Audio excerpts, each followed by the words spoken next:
KCCI 8 News at 6 starts right now.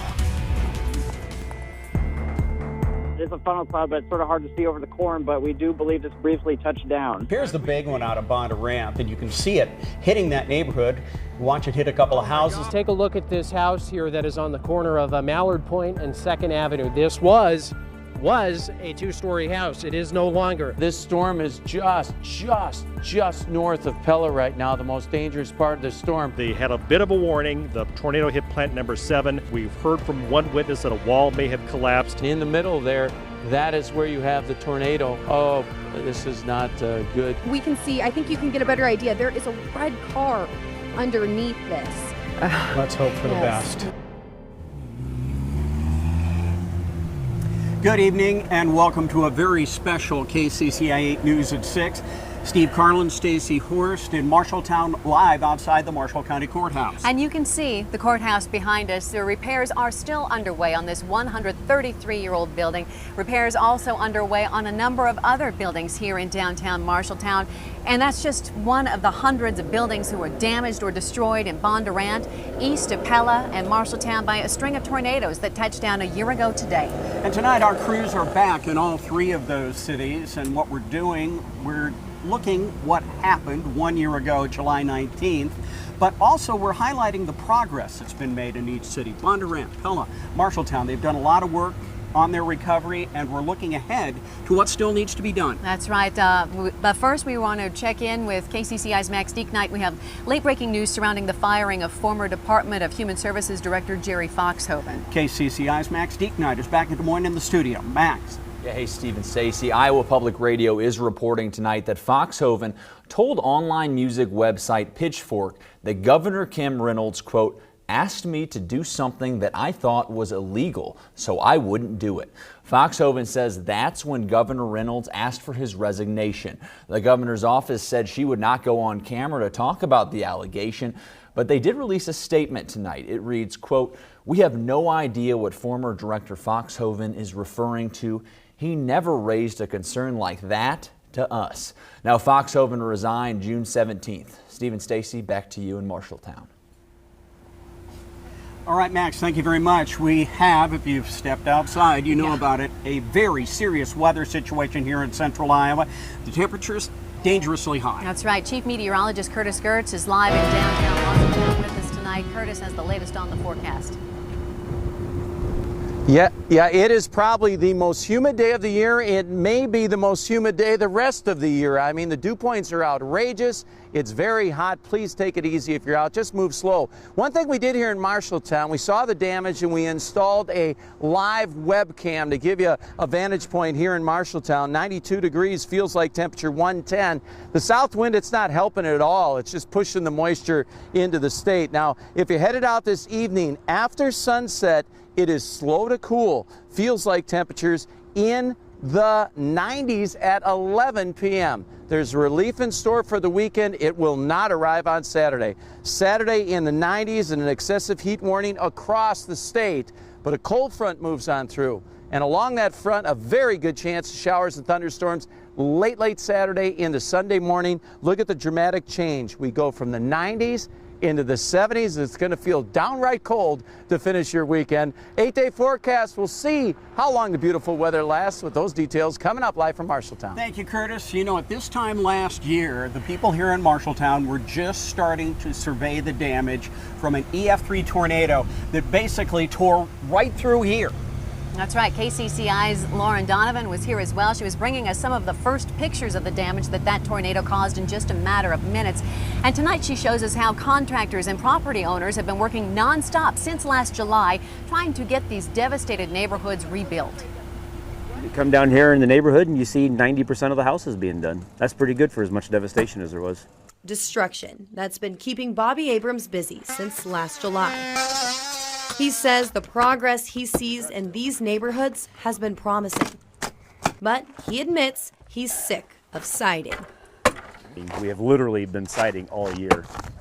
And it's siding you'll see on each corner you turn. You know, you can drive up and down Main Street and you can see roofs still with tarps on. Rolling down the main drag, you'll notice nearly as many construction crews as you do people. You drive around and you see Habitat and you see all the volunteer people coming through. Outreach, motivating Abrams to hustle his hardest so he can mend these broken windows. And we stay busy. Reporting in Marshalltown, Strong. Marshalltown strong. Lauren Donovan, KCCI 8 News, Iowa's news leader. Well, you know, it was an EF3 tornado that hit Marshalltown, but another one hit the town of Pella. It cut a path of destruction just east of the town there. That's right. It did minor damage to some homes, some outbuildings, and some crops. But when it hit the Vermeer plant, it destroyed 2 buildings and it tossed vehicles in the parking lot around like they were toys.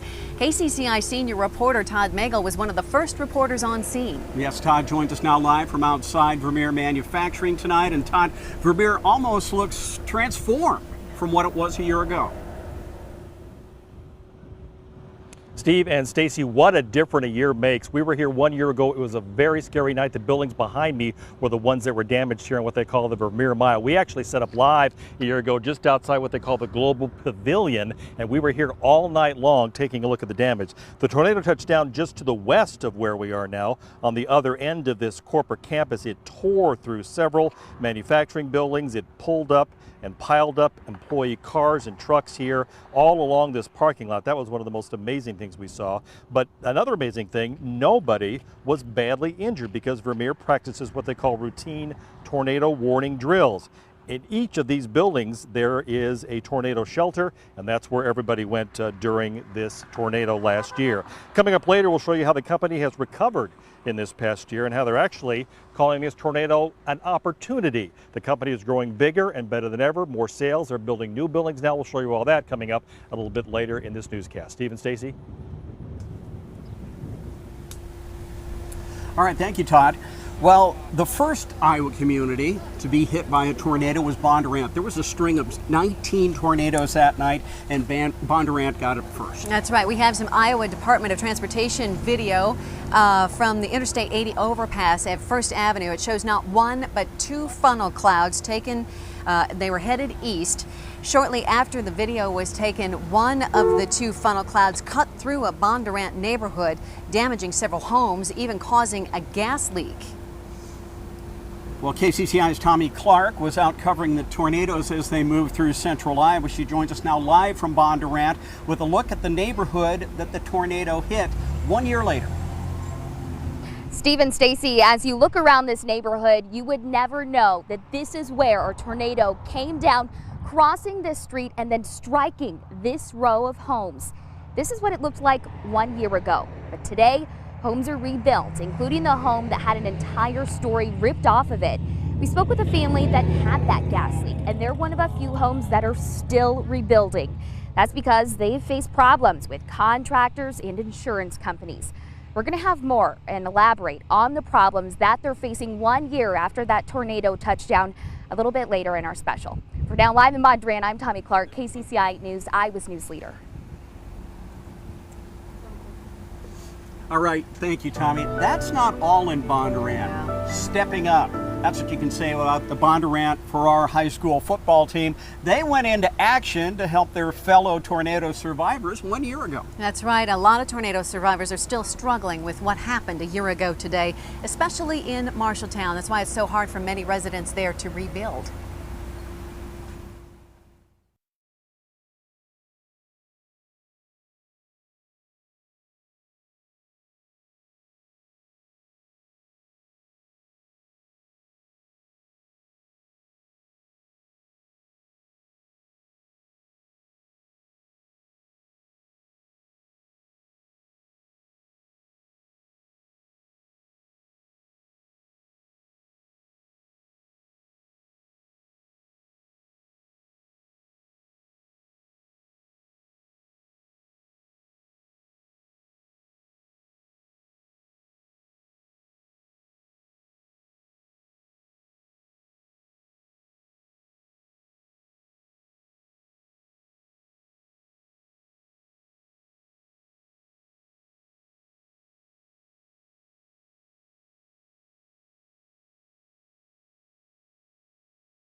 Welcome back to our KCCI 8 News at 6 special live presentation of After the Storm. Now, we've already shown you that many tornado survivors have already rebuilt their homes and businesses after the tornado rolled through. Yeah, but as KCCI's Laura Terrell shows us, there are many other families, especially here in Marshalltown, who are still struggling to get back to a pre-tornado normal.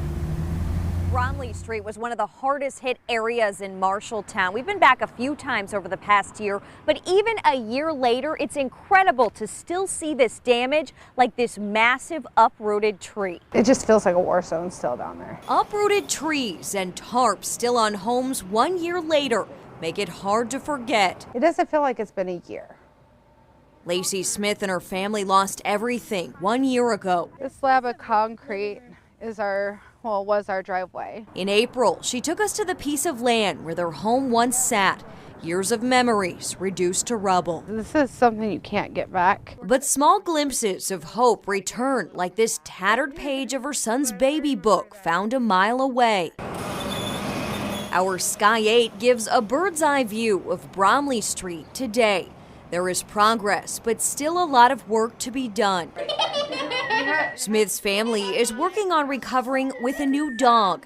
Within the last few weeks, they also purchased a new house. They didn't get much insurance money after the disaster, so there were no funds to rebuild. We were almost done paying off the house we were living in. It was so close to being done, and it feels like we have to start all over. She is a good dog. While there are many new beginnings happening this year, Smith says the past will always haunt them. It's an awful feeling when you do have the onset of anxiety and panic. Riding out the storm left her with post-traumatic stress disorder. She says storms now give her anxiety attacks, but her therapist has helped her find new ways to cope each day. And it just shows like how you can still go through so much in a year and not able to fully recover. In Marshalltown, Laura Terrell, KCCI 8 News, Iowa's news leader.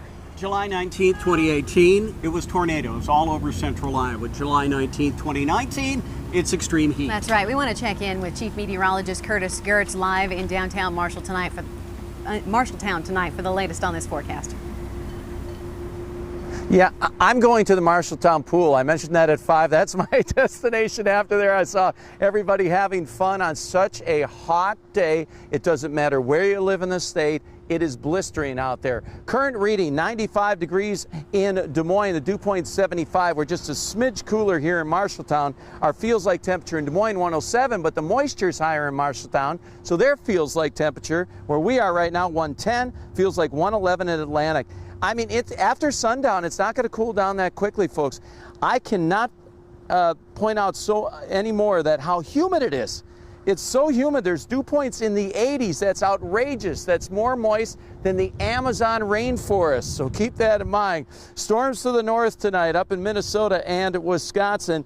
A few of those may kind of try to taste northern Iowa. Look at the difference in Minneapolis tomorrow and Rapid City. That cool air, it's headed our way. It's going to get much more enjoyable. St. Louis, 99 degrees. Hour by hour, dry for most our Saturday. Storms try to fire in northern Iowa. Then storms will fire as we head into Saturday night and Sunday. Widespread rains tapering off as we head into southern Iowa as the day goes along. Rainfall amounts, we got a lot of moisture. Some of these storms are slow moving. So there's going to be some heavy rainfall. Now, don't expect this exact amount in your rain gauge, but that's kind of potential out there. Some locations more than 2 inches of rain. Town to town tomorrow, mostly sunny and 90s in Indianola. It's going to take a while for the cold front to get here. Southwestern Iowa, you'll be baking. Notice the difference. Northern Iowa, Esterville, 70s.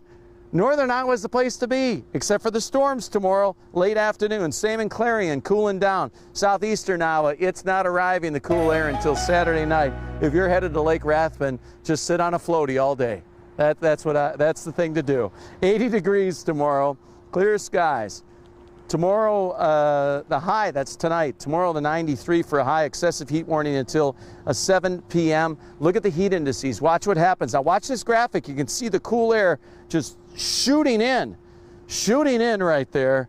So much better by tomorrow night, especially late. 8-day forecast. Sunday, a very good chance of rain. Look at the change in temperatures. Next week, I'm going to be on RAGBRAI for some of these days. Coincidence? I think not. It's so nice. Matter of fact, 57 Tuesday morning and then 80s to finish the week. I was in Storm Chaser behind me and I found some hand warmers from this winter. I may need these on some of those nights on RAGBRAI. That's the dramatic change in temperatures. I hope you enjoy the cool down.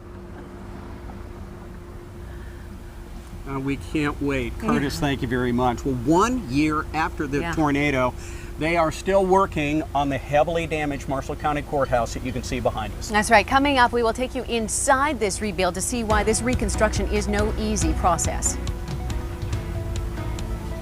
Plus, the big play the Bondurant for our high school football team made just after the tornado swept through their town. The whole team shot her.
The Bondurant football team made headlines with their amazing play off the field last July. They did. KCCI's Elgin Rucker shows us how the team responded to the Bondurant tornado. All of a sudden, I had my mom and my dad and my grandma all calling me, and they're just like, "Where are you?" I had a dentist appointment, heard the tornado sirens going off. A lot of times it's just warnings and nothing really happens. But this was no warning.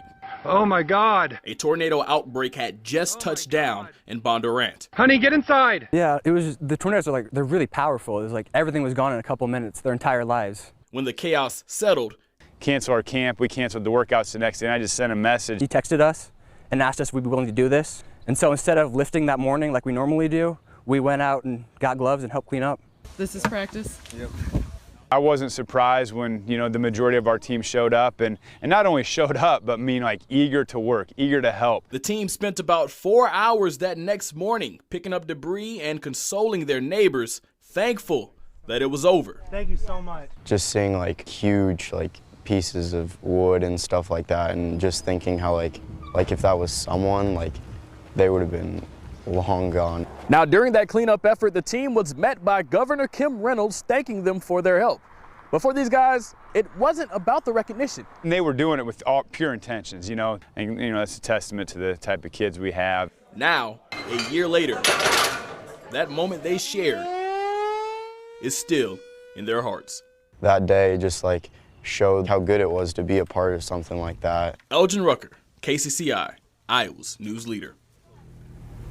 We have showed you how contractors are working non-stop to rebuild the homes in Marshalltown. That's right. Still to come on After the Storm, we show you the progress Marshalltown is making in rebuilding its downtown. We'll be right back.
Welcome back to After the Storm. Well, since the Marshalltown tornado struck 1 year ago, the city and the residents here have been doing all they can to rebuild, and it continues. That's right, and the Orpheum Theater was one of the many buildings downtown that sustained severe damage.